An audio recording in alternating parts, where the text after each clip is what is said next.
Hello students, कैसे हैं आप लोग। तो स्टूडेंट्स, हम लोग क्लास 12 की केमिस्ट्री का चैप्टर पढ़ रहे थे, केमिकल काइनेटिक्स। और आप लोग को पता है हम लोगों ने इस चैप्टर के ऑलरेडी 3 लेक्चर्स कवर कर लिए हैं। ठीक है, तो आगे बढ़ने से पहले सबसे पहले हम लोग एक बार जो लास्ट लेक्चर था हम लोग का लेक्चर थी उसको जल्दी से रिकैप कर लेते हैं और देख लेते हैं हम लोगों ने उस लेक्चर में क्या क्या सीखा था। ठीक है, तो स्टूडेंट्स लास्ट लेक्चर हम लोगों को था उसमें हम लोगों ने सबसे पहले पढ़ा था मॉलिक्यूलरिटी के बारे में कि मॉलिक्यूलरिटी क्या हुआ करती है। तो उसने हम लोग को डिफाइन किया था कि मॉलिक्यूलरिटी क्या है। कि मान लीजिए कोई भी केमिकल रिएक्शन है, तो अगर मान लीजिए उसमें आपको रिएक्टेंट्स को प्रोडक्ट में कन्वर्ट करना है, तो रिएक्टेंट्स के कितने मॉलिक्यूल्स को आपस में कोलाइड करना पड़ेगा ताकि वो प्रोडक्ट में कन्वर्ट हो सके, है ना। तो वो नंबर ऑफ रिएक्टिंग स्पीशीज जिनको एक साथ एक दूसरे से टकराना पड़ेगा, कोलाइड करना पड़ेगा ताकि वो प्रोडक्ट्स में कन्वर्ट हो पाए, उसी को रिएक्शन की मॉलिक्यूलरिटी कहते हैं। फिर उसके बाद हम लोगों ने मॉलिक्यूलरिटी और ऑर्डर में डिफरेंशिएशन भी किया था। उसमें कंपैरिजन करने के लिए हम लोगों ने एक टेबल की हेल्प से उनको हम लोगों ने कंपेयर भी किया था। ठीक है, तो और उसके बाद हम लोगों ने क्या देखा था कि इंटीग्रेटेड रेट लॉस क्या हुआ करते हैं, उनकी नीड क्या हुआ करती है। तो हम लोगों ने देखा था कि ऐसे हम लोग का जो सेकंड लेक्चर था उसमें हम लोगों ने डिफरेंशियल रेट लॉस के बारे में ऑलरेडी पढ़ रखा था। तो हम लोगों ने देखा कि इंटीग्रेटेड रेट लॉस क्या हुआ करते हैं और उनकी नीड क्यों पड़ती है ना। और फिर जो हम लोग का लास्ट टॉपिक हम लोगों ने कवर किया था वो क्या था कि किसी भी जीरो ऑर्डर रिएक्शन के लिए हम लोग का इंटीग्रेटेड रेट लॉ क्या हुआ करता है, उसका डेरिवेशन हम लोगों ने निकाला था। तो स्टूडेंट्स, जो आपका ये वाला चैप्टर जो है इसमें हम लोग मेनली 2 ऑर्डर की रिएक्शन फोकस करेंगे, zero order reaction and first order reactions. तो हम लोगों ने जीरो ऑर्डर रिएक्शंस का इंटीग्रेटेड रेट लॉ हम लोगों ने ऑलरेडी देख लिया था। तो आज का जो लेक्चर होने वाला है उसमें हम लोग शुरुआत करेंगे फर्स्ट ऑर्डर रिएक्शंस के इंटीग्रेटेड रेट लॉ के साथ में। ठीक है, तो बिना देर किए हम लोग आगे बढ़ते हैं। सो स्टूडेंट्स, हम लोग देख लेते हैं कि आपके जो फर्स्ट ऑर्डर रिएक्शंस हुआ करते हैं उनको इंटीग्रेटेड रेट लॉ किस तरीके से हम लोग ड्राइव कर सकते हैं। ठीक है, तो जो हम लोग का जीरो ऑर्डर रिएक्शंस का डेरिवेशन था उसमें हम लोगों ने शुरुआत कहाँ से की थी। हम लोगों ने क्या किया था, एक हाइपोथेटिकल इक्वेशन कंसिडर की थी, केमिकल इक्वेशन, जिसमें आपको रिएक्टेंट यानी कि आर कन्वर्ट हुआ था पी में। ठीक है, तो अगर मान ली हम लोग इसका रेट लॉ लिखना चाहेंगे तो इसका रेट लॉ कैसे लिखेंगे। रेट इज इक्वल टू के टाइम्स कंसंट्रेशन ऑफ आर। अब अगर आपको याद होगा तो हम लोग की लास्ट जो हम लोगों ने डेरिवेशन किया था वो था जीरो ऑर्डर के लिए। तो जीरो ऑर्डर में क्या करना पड़ेगा, जो कंसंट्रेशन ऑफ आर की पावर क्या थी, जीरो आ रही थी, पर हम लोग यहाँ पे क्या पढ़ रहे हैं, फर्स्ट ऑर्डर रिएक्शंस के लिए, तो पावर क्या हो जाएगी, 1।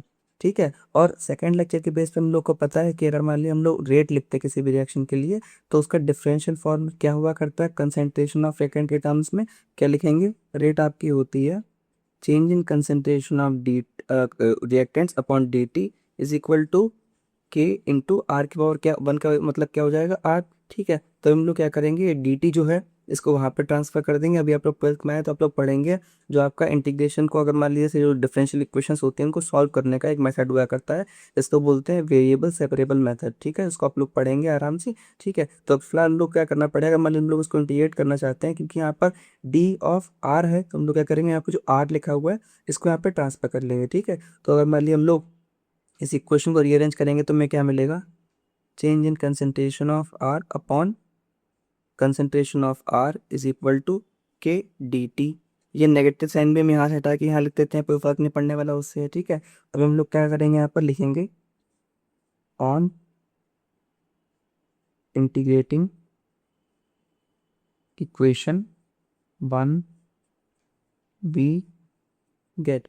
इसको अगर मतलब हम लोग इक्वेशन 1 बोल देते हैं, तो मतलब हम लोग उसको इंटीग्रेट करेंगे तो क्या मिलेगा हम लोग को। सबसे पहले आप लोग यहाँ पर एक चीज़ समझ लेंगे, देखिए जैसे अगर आपको पता होगा, मान लीजिए मेरे पास लिखा है ln x, तो अगर आप लोग इसको डेरिवेट करेंगे यहाँ पर डी बाई डी एक्स इसका अगर करेंगे तो ये आपको क्या मिलेगा, 1/x मिला करता है, इतना आपको पता होगा।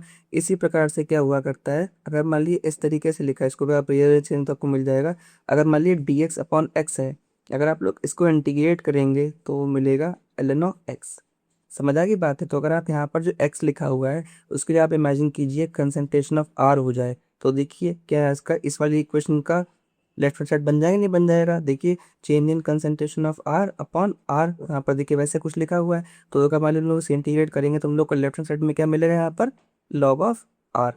समझ आ गई बात सभी को। तो हम लोग नेक्स्ट स्लाइड पे बढ़ते हैं और देखते हैं कि हम लोग की इक्वेशन किस तरीके से इंटीग्रेशन के बाद क्या दिखेगी। सो स्टूडेंट्स, लास्ट स्लाइड पे हम लोग की इक्वेशन क्या आई थी, d r over r is equal to minus of k d t, और इसको हम लोग क्या करने वाले हैं, इंटीग्रेट करने वाले हैं। तो स्टूडेंट्स हम लोग का लास्ट लेक्चर जो था, जो हम लोगों ने जीरो ऑर्डर वाला डेरिवेशन किया था, अगर तुम लोगों ने उसमें क्या किया था, इंडिफरेंट इंटीग्रेशन किया था। यहाँ पे क्या करेंगे, सिंपल सा डिफरेंट इंटीग्रेशन करेंगे और देखते हैं इन लोग का आंसर क्या आएगा यहाँ पर। ठीक है, तुम लोग यहाँ पर अगर बात करते हैं इंडिफरेंट इंटीग्रेशन के लिए, तो आपको पता है अगर इसको हम लोग इंटीग्रेट करेंगे तो एक कांस्टेंट आएगा इस वाले में। तो देखिए हमने बताया था आपको, इसको इंटीग्रेट करेंगे तो हमें क्या मिलेगा, natural log of are is equal to minus k d t. क्योंकि इंडेफिनेट वाला है तो इसमें कांस्टेंट पे आएगा, इसको हम लोग क्या बोल दे रहे हैं, सी।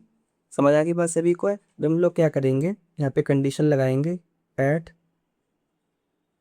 Time t equal to zero r क्या हो जाएगी, देखिए मतलब t is equal to zero का मतलब क्या है, फिर रिएक्शन जस्ट स्टार्ट हुई है। अगर रिएक्शन बिल्कुल स्टार्ट हुई है तो कंसंट्रेशन ऑफ रिएक्टेंट किसके बराबर हुआ करेगी, इनिशियल कंसंट्रेशन की। आप समझ सकते हैं अगर मान ली रिएक्शन बिल्कुल भी स्टार्ट नहीं हुई है तो हम लोग जितना अमाउंट ऑफ रिएक्टेंट लेके चलेंगे उतना का उतना ही बचा रहेगा, है ना। तो हम लोग ये वैल्यूज यहाँ पे सेकंड वाले क्वेश्चन में पुट कर देंगे। तो हम लोग लिखेंगे यहाँ पर putting these values into फीकेट। तो हम लोग ये वाले वैल्यूज ऊपर पुट करेंगे, तुम लोगों को क्या मिलेगा यहाँ पर, एल एन ऑफ आर की जगह पे स्टूडेंट्स क्या आ जाएगा, r naught is equal to minus of. अब देखिए यहाँ पर इस, और यहाँ पर डी टी की जगह पे टी आ जाएगा, इंटीग्रेट कर देते ना, यहाँ पर टी आ जाएगा, और टी की जगह हम लोग क्या पुट करना है, जीरो प्लस सी। ठीक है, तो अब यहाँ पर देखिए हम लोग को क्या वैल्यू मिलेगी, C is equal to L N of are naught. ठीक है, तो हम लोग के पास सी की वैल्यू आ चुकी है। यही वैल्यू हम लोग कहाँ पुट कर देंगे, सेकंड क्वेश्चन में, वो हम लोग नेक्स्ट स्लाइड पे देखते हैं। तो हम लोग के सेकंड क्वेश्चन है, वहाँ पे हम लोग सी की जगह पे l N r naught put कर देंगे। ठीक है, तो चलिए आगे बढ़ते हैं, हम लोग नेक्स्ट स्लाइड पे देखते हैं। सो स्टूडेंट्स लास्ट तुम लोग की सेकंड इक्वेशन थी, इसमें हम लोग सी की वैल्यू पुट करेंगे, तो वहाँ से हम लोग क्या मिलेगा, L N of are is equal to minus of के T plus L N of are naught. इसको हम थोड़ा सा रीअरेंज करेंगे, जहाँ से क्या मिलेगा, k T is equal to L N of are naught minus l N of r. ठीक है, आपको पता है यहाँ पर देखिए क्या लिखा है, ये log a minus log b. तो आपको पता होगा कि log a of minus log b anti का आपसे क्या ले सकते हैं, इसको है लॉग ए अपॉन बी। जहाँ से हम लोग को क्या मिलेगा, k T is equal to natural log of are naught upon r. है तो बस सभी को समझ आ गई, नहीं आ गई, ठीक है। तो ये वाली क्वेश्चन थोड़ा संभाल के रखेंगे, यहाँ से हम लोग एक ग्राफ प्लॉट करने वाले हैं, वो हम लोग आगे देखेंगे। ठीक है, सबसे पहले क्या करेंगे, यहाँ पर हम लोग यहाँ से के निकाल सकते हैं। यहाँ से के क्या आ जाएगा, k is equal to one upon t natural log of are naught upon r. और देखिए नेचुरल लॉग जो हुआ करता है उसको हम लोग लॉग बेस 10 में कन्वर्ट करेंगे, तो वहाँ से हम लोग को क्या मिलेगा, यहाँ पे हम लोग को 2.303 से मल्टीप्लाई करना पड़ेगा। ठीक है, तो यहाँ पर अगर मान लीजिए मल्टीप्लाई हो जाएगा 2.303 का upon t is equal to natural log किस में कन्वर्ट हो जाएगा, लॉग बेस 10 में, और अपॉन में चलेगा हम लोग का आर। ठीक है, तो ये हम लोग की जो इक्वेशन आई है, इसी को हम लोग बोलते हैं integral rate law for a first order reaction. समझ आ रही बात है, ये वाला बहुत इंपॉर्टेंट फॉर्मूला है, और आप लोग इसको इसकी हेल्प से काफी सारे न्यूमेरिकल को सॉल्व करेंगे। ठीक है, तो ये फॉर्मूला आप लोग ख्याल रखना है, क्या है, k is equal to 2.303 upon t into log of are naught upon r. R naught क्या है, आपकी इनिशियल कंसेंट्रेशन है, और आर क्या है, जो टाइम बीतने के बाद हो जाएगी। समझ आ गई बात सभी को, नहीं आ गई, ठीक है। तो हमने यहाँ पर देखिए क्वेश्चन लिखी हुई है, इसमें क्या करते हैं, इसको थोड़ा सा रीअरेंज करेंगे। देखिए ये नेचुरल लॉग है, अगर इसको हम यहाँ पर ट्रांसफर करेंगे, या फिर आप बोल सकते हैं अगर दो तरफ एंटी लॉग ले लेंगे, तो यहाँ पर क्या हो जाएगा, ये e to the power k T is equal to r naught upon r. ठीक है, क्या करेंगे, आप दोनों तरफ इनवर्स ले लीजिए, दोनों तरफ रेसिप्रोकेट कर देंगे, तो यहाँ पर क्या हो जाएगा, e to the power minus K T is equal to R upon R naught. और यहाँ से हम लोग क्या ले सकते हैं कि आपका r इज इक्वल टू क्या हो जाएगा, r naught into e to the power minus of के टी। ये भी एक इंपॉर्टेंट इक्वेशन है, लेकिन इसकी इंपॉर्टेंस आप लोग जब हायर क्लासेस में रेडियो एक्टिविटी के बारे में पढ़ेंगे तो आपको समझ में आएगी। ये बहुत इंपॉर्टेंट इक्वेशन हुआ करती है, अगर आप इसको प्लॉट करेंगे तो आपको एक एक्सपोनेंशियल कर्व मिलेगा, क्योंकि यहाँ पर देखिए एक्सपोनेंशियल टर्म आ रहा है ना, तो अगर आप लोग इसे प्लॉट करेंगे तो आप लोग को एक एक्सपोनेंशियल कर्व मिलेगा। सभी को पसंद आ रही है, तो चलिए हम लोग आगे बढ़ते हैं, और हम लोग की ये जो मेन इक्वेशन जो बन के आई है, इसकी हेल्प से हम लोग देख लेते हैं कि हम लोग ग्राफ कैसे प्लॉट कर सकते हैं। ठीक है, तो चलिए हम लोग आगे बढ़ते हैं और देख लेते हैं ये वाली इक्वेशन से हम लोग का ग्राफ कैसे प्लॉट होगा। सो स्टूडेंट्स हम लोग की इक्वेशन क्या लिख के आई थी, वो हम लोग दोबारा लिख ले एक बार हैं। ये था k is equal to 2.303 upon t into log of are naught upon r. ठीक है, तो अगर मान लीजिए हम लोग ग्राफ प्लॉट करना है, हम लोग इस वाले एक्सिस पे लेके चलते हैं, log of are naught upon r, और इस पर एक्स लेके चलेंगे क्या बेटा, टाइम। तो हम लोग इस वाली इक्वेशन को रीअरेंज करेंगे किस प्रकार से, देखिए हम लोग को यहाँ पर क्या लिखा है, हम लोग को वाई एक्सेस पे चाहिए है ये, और हम लोग की लाइन की जनरल इक्वेशन क्या हुआ करती है, Y is equal to M X plus C. मतलब आप लोग इस क्वांटिटी को अकेला कर देंगे, ठीक है। कैसे होगा यहाँ पर देखिए, ये हो जाएगा log of are naught upon r is equal to, ये पूरी क्वांटिटी बाहर ट्रांसफर हो जाएगी तो क्या मिलेगा, के टी अपॉन 2.303।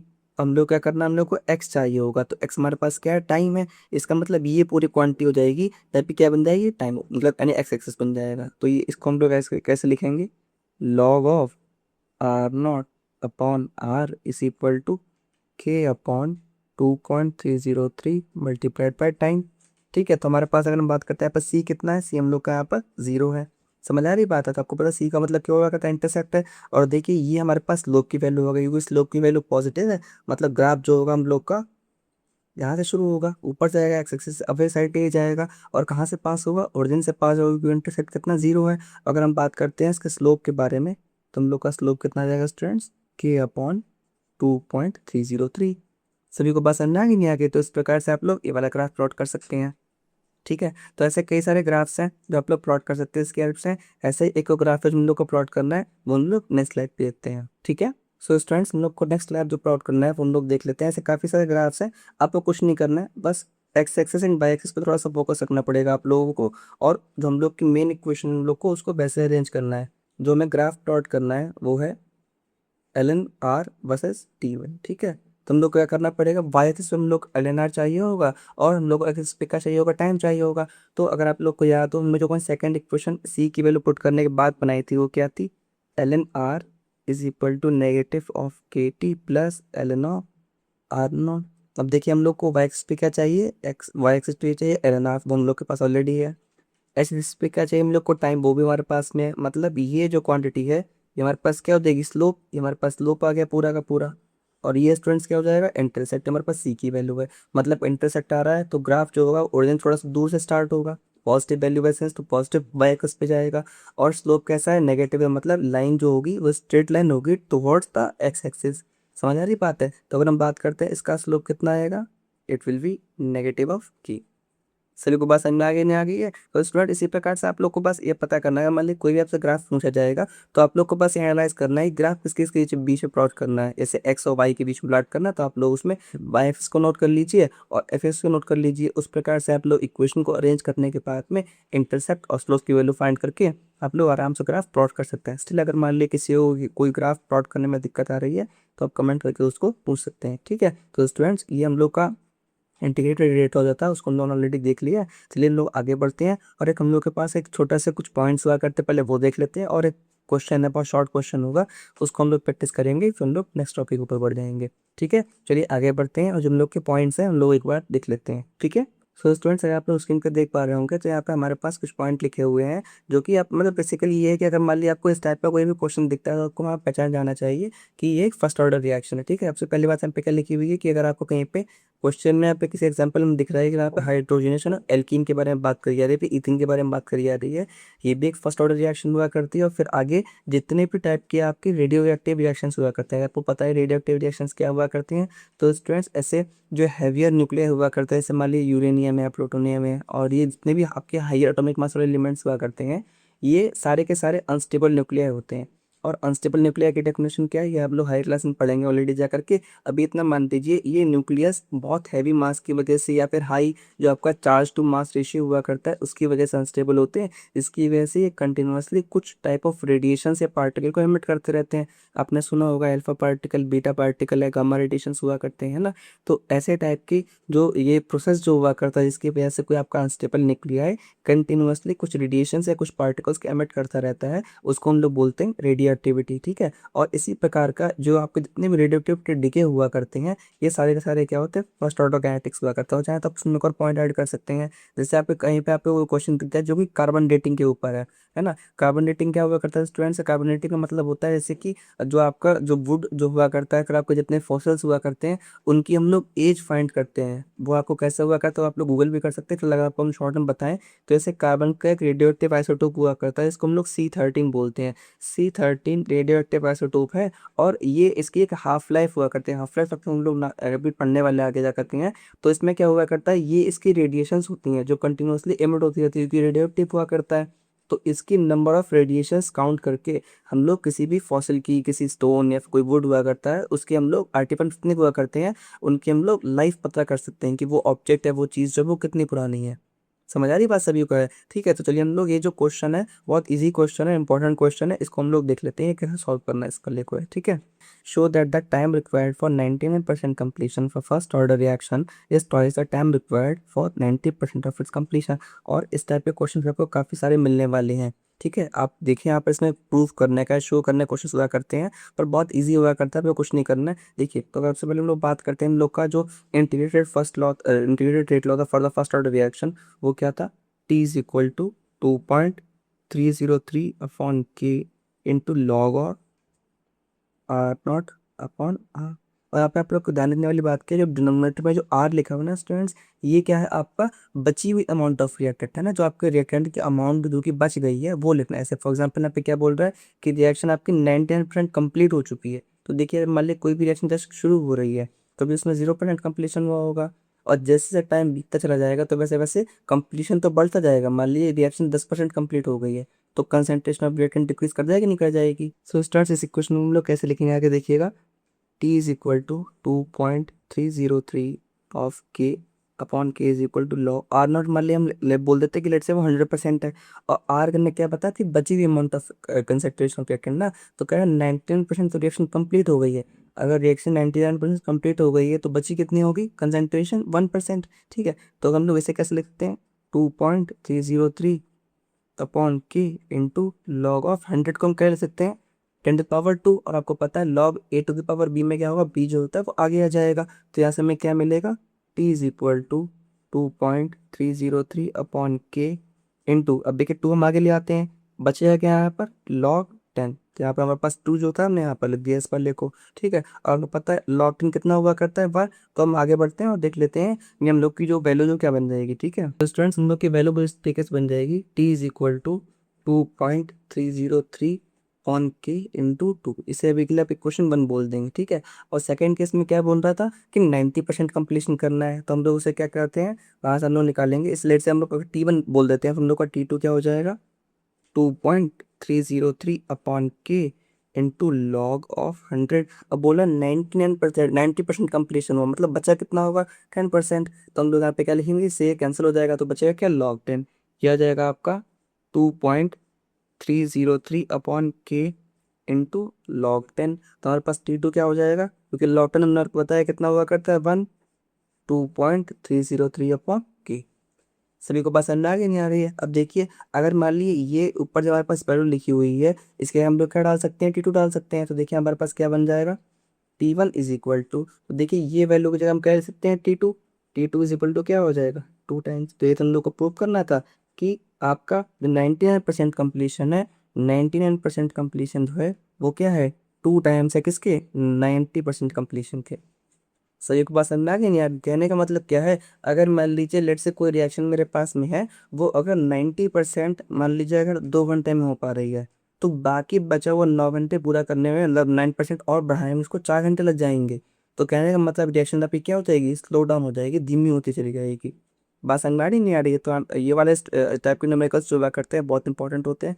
इनमें चीज़ें आपको प्रूव करने हुआ करते हैं, काफ़ी सारे आपको टाइप के मिलेंगे। आप जब क्वेश्चन प्रैक्टिस करेंगे तो आपको मिलेंगे, कभी एक बार 75% का पूछ लेगा, कभी कुछ और पूछ लेगा, तो आपको ये पता होना चाहिए। ठीक है, सो स्टूडेंट्स आज के लेक्चर में बस इतना ही। तो हम लोगों ने आज क्या सीखा, हम लोगों ने सीखा कि आपको जो फर्स्ट ऑर्डर रिएक्शंस हुआ करती हैं उनके लिए इंटीग्रेटेड रेट लॉ क्या हुआ करता है, उसका हम लोगों ने डेरिवेशन किया, ग्राफ प्लॉट करना सीखे हम लोगों ने, और एट द एंड हम लोगों ने एक छोटा सा क्वेश्चन सॉल्व किया था।